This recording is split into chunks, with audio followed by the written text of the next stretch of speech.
Hey everybody, Nick Espinosa, your chief security fanatic here, and today we are talking about tracking you via apps on your phone. And when given proper info, users overwhelmingly opt out of being tracked, which is terrible news for Facebook and really faith restoring in humanity. And here's what's going on. This is coming from Ars Technica. Now, it seems that in the United States, at least the app developers and advertisers who rely on targeting mobile advertising for revenue are seeing their worst fears realized. Analytics data published this week suggests that users who choose to opt out of tracking, basically, they choose this 96% of the time, thanks to Apple's new iOS 14.5, which I actually did a video on a couple of days ago because Facebook essentially was resorting to scare tactics to basically have people do exactly not what they are doing right now that they are being informed properly. Now, when Apple released iOS 14.5 late last month in April, it began enforcing a policy called App Tracking Transparency. I talked about that in my last video. Now, iPhone, iPad, and Apple TV apps are now required to request users' permissions to use techniques like identification for advertising, to track those users' activities across multiple apps for data collection, and ad targeting purposes as well. Now, this change was obviously met with fierce resistance from Facebook and others as well, but Facebook, the biggest, most largest charger in that battle. And basically, Facebook's market advantages and revenue streams are built on leveraging users' data that basically targets the most effective ads to the users. And so Facebook went so far as to take out full-page newspaper ads claiming that this change would not just hurt Facebook, but destroy small businesses as well that couldn't effectively target. And then they were resorting to scare tactics, basically saying, like, if you wanted Facebook to keep free, you're going to let us, you're basically going to opt in, not opt out. And here we are. The studies are showing otherwise, and I am beyond happy about this.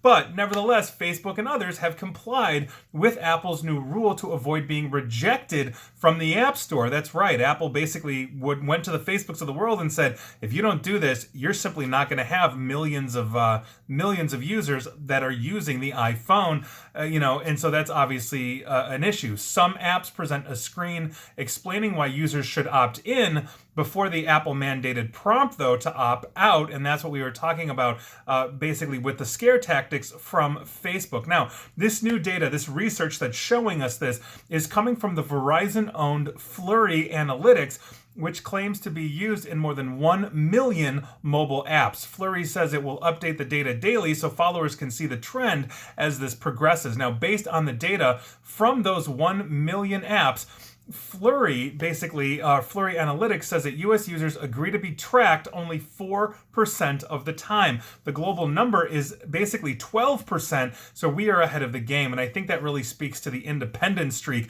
that Americans tend to have. I'll do what I want, kind of attitude. And so, when presented with that information, hey, would you like Facebook to track you? No.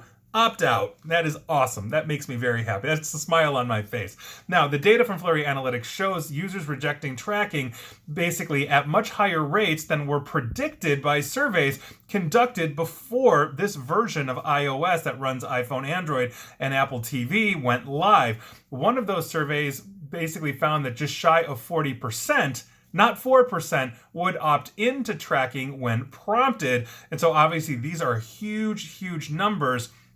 And Flurry Analytics data doesn't break things down by app, unfortunately. So it's impossible to know if this data, from this data, whether the numbers are skewed against app tracking opt-in by, say, users distrust of Facebook. So it's possible users are being more trusting of some types of apps than others, but that data is not available. But overall, I think this is wonderful. Just as a privacy wonk myself, getting statistics like this that say only 4% of Americans are actually choosing to opt into tracking is great.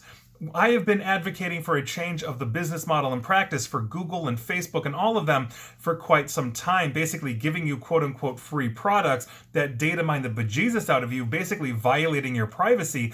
And it really warms my heart to see that the global rate is only 12%. Just a little more than 1 in 10 are actually choosing to opt in to some kind of tracking. And again, I think this comes down to trust.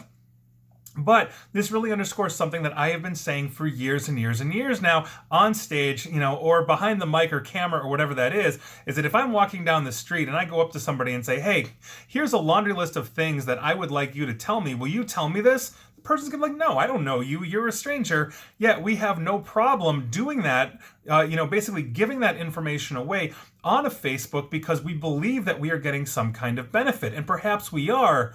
But does the benefit of, let's say, communicating angrily on Facebook or Twitter where civility goes to die, is that really worth the amount of data that we are simply giving up that we can't get back? And our data and information changes over time. Where we live, what we're into, all of these different things. And so the less data they have, the better. And I think people are realizing this because 96% of us are basically fighting the man when it comes to this situation, and I am thrilled to see this. So Apple, good job. Apple is not immune from criticism on their own privacy thing, but I think this is a huge, huge thing that they have done for essentially the world, for the iPhone and the iPad. And so Google, you're next. You have to be releasing this for the Android as well. I think that's a beyond important thing because I think what's happening here is that the Facebooks of the world and the Googles of the world and even the Apples of the world are realizing that if we have accurate information as consumers, we are going to basically exercise our rights and say, no, opt out. My hope is that this information will spur the actual GDPR-style federal law that we need here in the United States that covers all citizens, not just pockets of citizens when California decides to spin up the CCPA or New York with their shield or Illinois with biometrics or Oregon or any one of these others. We need to make sure that we have a uniform law that covers all citizens wherever they are around the globe. The European Union led the way on that. We are behind. Now is the time to do it, and this is the data that proves we should. And that is your news of the day. And please like, share, follow me here on Facebook and Twitter at NickAESP, and please feel free to subscribe to me at YouTube as well. And as always, stay safe and stay online. Thanks, everyone.